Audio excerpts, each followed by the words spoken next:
Hello everyone, how you doing? So today we are going to talk about He Bo, the god of the Yellow River, or the Lord of the River, which is what his name translates to.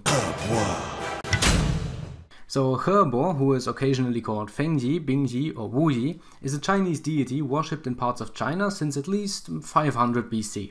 Now before I go into depth about him, let's talk about China first. Not the whole of China of course, but the rivers of China. To be even more exact, the so-called Huanghe, the Yellow River. The Yellow River is one of the world's major rivers and of great cultural importance in China.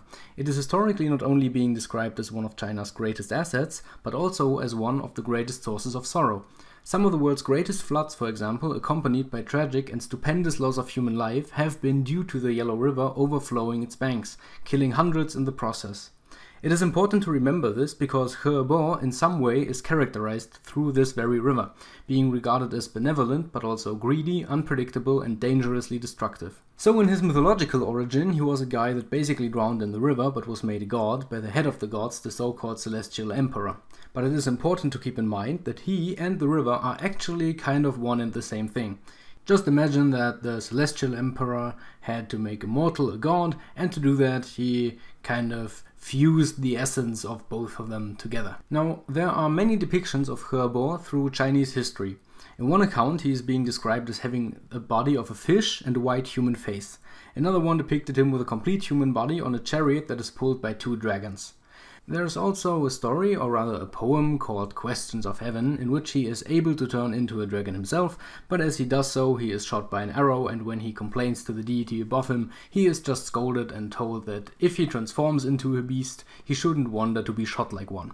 The cult that mainly worshipped He Bo originated in northwestern and central China before spreading southward, where people believed the Yellow River originated. There were even sacrifices in his name, which consisted mainly of young women, from whom it was said that they are destined to become the god's wives. There are also some cases where people drowned horses and cast valuables into the river as sacrifices.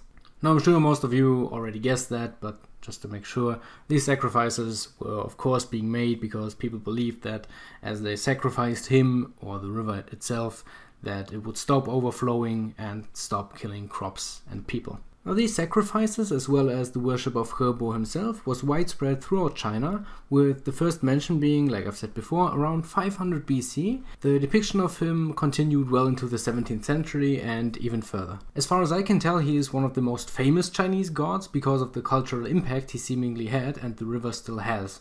But that being said, I also think there is not too much to say about him. Just keep in mind that everything that has to do with the Yellow River also has to do with He Bo. If you know something about him and think it should have belonged here, feel free to write it in the comments down below, where you can also leave suggestions about which god I should talk about next.